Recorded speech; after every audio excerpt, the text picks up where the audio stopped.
সবাইকে স্বাগতম 15 minute show web series চ্যানেলে।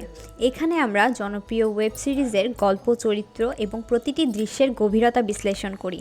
যদি আপনি রহস্যময় কাহিনী, টান টান থ্রিলার বা আবেগঘন ড্রামার ভক্ত হন, তাহলে আপনি সঠিক জায়গায় এসেছেন। আজ আমরা এক্সপ্লেইন করব জনপ্রিয় অভিনেতা মোশাররফ করিমের দুর্দান্ত হ্যালোউইন ওয়েব সিরিজ আধুনিক বাংলা হোটেল নিয়ে। সম্প্রতি চরকি প্ল্যাটফর্মে মুক্তি পাওয়া এই ওয়েব সিরিজটি দর্শকের মধ্যে ব্যাপক সাড়া ফেলেছে। আর হ্যাঁ, আমাদের চ্যানেলে নতুন হলে এখনই সাবস্ক্রাইব করুন এবং বেল বাটন প্রেস করুন যাতে কোনো ভিডিও মিস না হয়। তাহলে আর দেরি কেন, চা বা কফির কাপ হাতে নিন আর বসে পড়ুন। চলুন শুরু করি ভুতুড়ে এই ওয়েব সিরিজের প্রথম পর্ব, বোয়াল মাছের ঝোল দিয়ে। শুরুতেই দেখা যায় একটি বাস গ্রামের সুন্দর মেঠো পথ দিয়ে চলছে। বাসে কন্ট্রাক্টর ভাড়া তুলছে। প্রফেসর হামিদ স্যার তার নিজের ডায়েরিতে কবিতার লাইন লিখছেন, আবার কেটে দিচ্ছে। তার পাশে বসে থাকা এক বৃদ্ধ তা উকি দিয়ে দেখছেন আর কবিতা পড়ার চেষ্টা করছে। বৃদ্ধ লোকের গন্তব্যস্থল চলে আসার কন্ট্রাক্টর তাকে নামতে বলে। নেমে যাওয়ার সময় বৃদ্ধ লোকটি হামিদ স্যারকে দুটো লাইন বলে যায়, শিকড় ভুলে শিকড় ভোজ। লাইন দুটো হামিদ স্যারের ভালো লাগে, তিনি তার ডায়েরিতে লিখে ফেলেন। দেখতে দেখতে বাসটি লাস্ট স্টপেজে চলে আসে। হামিদ স্যার বাস থেকে নেমে মনোরম দৃষ্টিতে গ্রামের সৌন্দর্য উপভোগ করছিলেন। হঠাৎ পেছন থেকে একজন বলে ওঠে, আপনার কপাল ভালো, আর একটু হলে চলে যেতাম। হামিদ স্যার একটু চমকে ওঠেন। লোকটি বলে, আমি এই ঘাটের মাঝি, বাস আসতে দেরি দেখে ভাবলাম আজকের টিকিট ক্যান্সেল হয়েছে। লোকটি আরও বলে, লাস্ট স্টপেজ তো, যাত্রী না থাকলে আসে না। হামিদ স্যার নেটওয়ার্ক খুঁজছিলেন। এমন সময় মাঝি বলে উঠলেন, এখানে নেটওয়ার্ক পাবেন না, আর একটু সামনে গেলে পেতে পারেন। মাঝি স্যারের কাছে জানতে চান তিনি কোন গ্রামে যাবেন। হামিদ স্যার বলেন, বোয়ালিয়া। মাঝি একটু অবাক হয়ে জিজ্ঞেস করেন, বোয়ালিয়া? হামিদ স্যার জানতে চান কোনো সমস্যা কিনা। মাঝি বলে, না কোনো সমস্যা না, কিন্তু সে তো অনেক দূর, যেতে যেতে বিকাল পার হয়ে যাবে। রাতে একা নৌকা বাইতে ভয় করে। আমার তো আবার এই গ্রামে ফিরে আসতে হবে, তাছাড়া ওই এলাকায় একটু দোষও আছে। স্যার বলেন, ভাড়া একটু বাড়িয়ে দিব। আরও জানতে চান এলাকার কি দোষ। মাঝি বলে, স্যার আপনি শিক্ষিত মানুষ, ভূত প্রেতের গল্প তো আর বিশ্বাস করবেন না। মাঝি জিজ্ঞেস করেন, বোয়ালিয়ার তার কোনো আত্মীয় স্বজন থাকে কিনা। হামিদ স্যার বলেন, আমি বিশ্ববিদ্যালয়ের প্রফেসর ছিলাম, 2 বছর আগে রিটায়ার্ড করেছি। এখন দেশের আনাচে কানাচে ঘুরে বেড়াই, ভূতের গল্প টল্প শুনি, একটু লেখালেখি করি। এই গ্রামে আমার এক পুরনো ছাত্র আছে, তার দাওয়াতেই যাচ্ছি। মাঝির সাথে কথা বলতে বলতে স্যারের ছাত্র আজিজ ফোন দিয়ে জানতে চান তিনি কত দূর আছে। স্যার জানান তিনি নৌকা দিয়ে আসেন। মাঝি বলেন, পৌঁছাতে পৌঁছাতে বিকেল হবে। আজিজ বলে, কোনো সমস্যা নেই স্যার, আপনি আসেন, আমি হাটেই বসে আছি। হামিদ স্যার আজিজের কাছে জানতে চান রাতের পরিকল্পনা মনে আছে কিনা। আজিজ বলেন, আপনি শুধু চলে আসেন স্যার, সব ব্যবস্থা করা আছে। মাঝি স্যারকে একের পর এক প্রশ্নই করে যাচ্ছে আর বলেন, স্যার আপনি বিরক্ত হচ্ছেন না তো? অনেক দূরের পথ তো, গল্প করতে করতে গেলে রাস্তাতে একটু কম মনে হবে। স্যার বলেন, না না, বিরক্ত হব কেন, আমি তো গল্প করতেই এখানে এসেছি। তিনি আরও বলেন, আমার আরেকটা অভ্যেস আছে, মাছ ধরা। 10 বছর আগে এখানে একবার এসেছিলাম, এখনো মনে আছে আমার ছাত্রের মায়ের হাতের রান্না বোয়াল মাছের ঝোল, চোখ বন্ধ করে এখনো স্বাদ পাচ্ছি।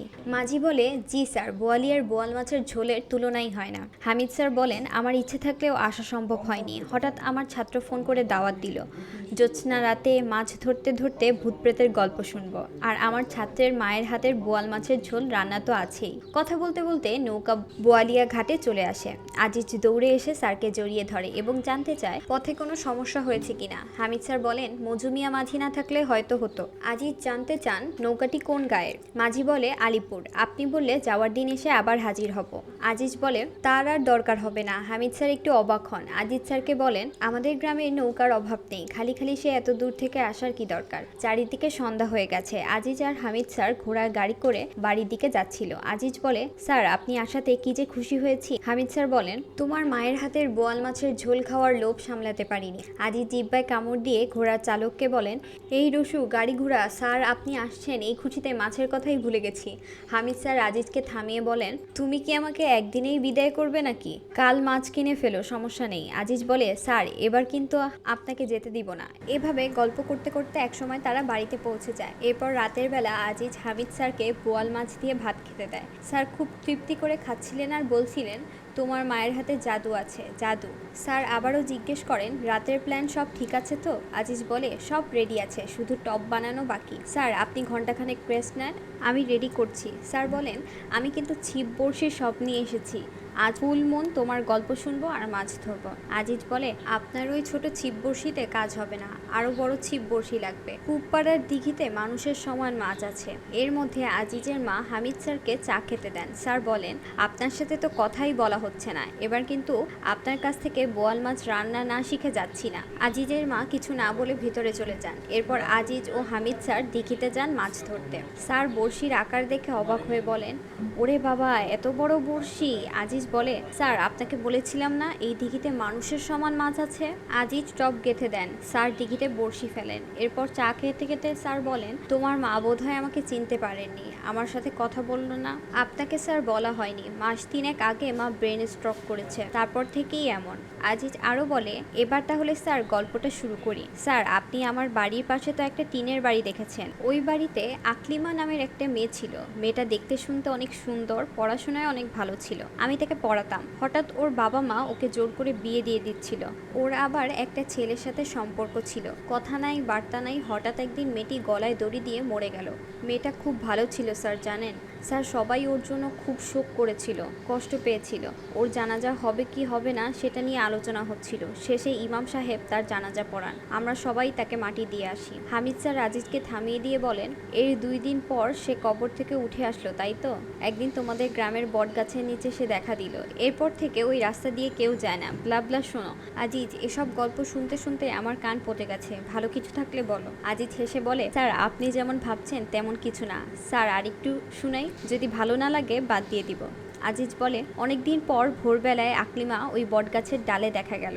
গ্রামের মুসল্লিরা ফজরের নামাজ পড়ে ফেরার সময় দেখেছে। দেখে সবাই চিল্লাপাল্লা শুরু করলো। গ্রামবাসী জেনে গেল। আমিও দৌড়ে গেলাম। যেয়ে দেখি বটতলায় বিশাল ভিড়। গ্রামের ইমাম সাহেব আবার খুব সাহসী। তিনি এগিয়ে গিয়ে দোয়া কালেমা পড়ে ফু দিলেন, কিন্তু এতে কোনো কাজ হলো না। গ্রামবাসী বলাবলি শুরু করলো, গ্রামে কোন গজব আসলো। ঠিক এই সময় আকলিমা ইশারা করে কিছু খেতে চাইলো। আর এটা সর্বপ্রথম আমি দেখেছিলাম। ইমাম হুজুর 1 হাঁড়ি মিষ্টি আনতে বললেন। আকলিমাকে 1 হাঁড়ি রসগোল্লা দেওয়া হলো। আর আকলিমা গপাগপ সব খেয়ে ফেললো। সবাই খুব অবাক। জিনপরি নাকি মিষ্টি খুব ভালোবাসে, সে মিষ্টি খেয়ে চলে যাবে, কিন্তু সবাইকে অবাক করে দিয়ে সে গাছের ডাল থেকে নেমে আসলো। সে হাঁটতে শুরু করলো। আমরা সবাই মেয়েটার পেছন পেছন হাঁটতে থাকলাম। ও মা, মেয়ে গিয়ে তার বাড়ির বারান্দায় শুয়ে পড়লো। এরপর দিল লম্বা এক ঘুম। তারপর ঘুম থেকে উঠে স্বাভাবিক। হামিদ স্যার বলেন, ধুর, তুমি যে কি বলো না। আজিজ বলে, বিশ্বাস হচ্ছে না স্যার? তাই তো প্রথম আমারও বিশ্বাস হচ্ছিল না, কিন্তু তারপর রসু মারা গেল।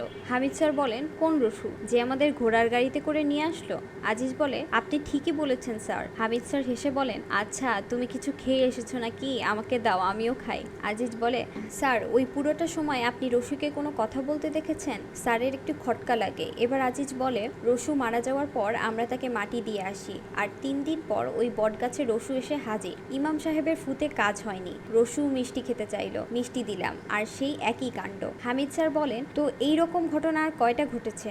আজিজ বলে, ওই তো রসু চলে গেল, এরপর পূবপাড়ার হালিমার মা, উত্তরপাড়ার বক্কর চাচা, আজম চাচা, সবার ক্ষেত্রেই সেম ঘটনা। এখন আর কেউ মারা গেলে আমরা কান্নাকাটি করি না, মাটি দিয়ে আসি। 3 দিন পর সে আবার ফিরে আসে। গত 6 মাসে এমন ঘটনা 19টা ঘটেছে। হামিদ স্যার বলেন, বিশাল ব্যাপার। যীশুখ্রিস্ট 3 দিন পর ফিরে এসেছিলেন, এরপর আবার এমন ঘটনা শুনিনি। শোনো আজিজ, আমি তো তোমার গল্পটা গল্প হিসেবে নিচ্ছি, তোমার এই গল্প বিশ্বাস করা যাচ্ছে না। আজিজ অবাক হয়ে বিশ্বাস না করার কারণ জানতে চায়। হামিদ স্যার বলেন, আচ্ছা যারা ফিরে আসলো তারা কিভাবে আসলো? তারা এর কি ব্যাখ্যা দিচ্ছে?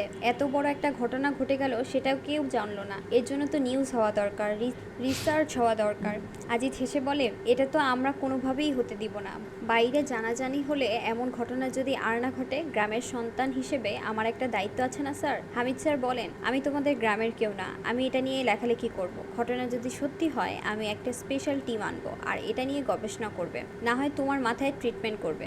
আজিজ অদ্ভুতভাবে বলে, সে সুযোগ আমি আপনাকে দিব না স্যার, গ্রামের ছেলে হিসেবে আমার একটা দায়িত্ব আছে না? এদিকে বড়শিতে টান পড়েছে। আজিজ ছিপ ধরে এগিয়ে যায়। ওইদিকে দেখা যায় হামিদ স্যার পালানোর চেষ্টা করছে। আজিজ জোরে ছিপ ধরে টান দেন, বড়শিতে আটকা পড়ে হামিদ স্যার। চারিদিক থেকে মারা যাওয়া 19 জন বেরিয়ে আসতে শুরু করে। আজিজ বলতে থাকে, ব্যাখ্যা শুনবেন স্যার? কোথায় পালাচ্ছেন? আমি আপনার সাথে শুধু একটা মিথ্যা কথাই বলেছি। আমার মা স্ট্রোক করেছে ঠিকই, কিন্তু ফিরে এসেছে। প্রথম পূর্ণিমার রাতে তাদের একটা বিশেষ খাবার লাগে। এবার এবার তাদের খাবার হচ্ছেন আপনি। গ্রামের সন্তান হিসেবে আমার একটা দায়িত্ব আছে না? হামিদ স্যার দৌড়ে পানিতে নামেন। আজিজ বলে, আপনাকে বলেছিলাম না স্যার, এই দিঘিতে মানুষের সমান মাছ আছে। আজিজ চাঁদের আলোর নিচে এক পৈশাচিক হাসি দিতে থাকেন। গল্পটা এখানেই শেষ হয়। আরে দাঁড়ান দাঁড়ান, শেষ হয়নি এখনো। সামনের দুটো এপিসোডে আরো ভয়ঙ্কর এবং রোমাঞ্চকর ঘটনা অপেক্ষা করছে। তাহলে অবশ্যই আমাদের চ্যানেল সাবস্ক্রাইব করুন, লাইক এবং শেয়ার করতে ভুলবেন না। নেক্সট এপিসোডে দেখা হবে। ধন্যবাদ।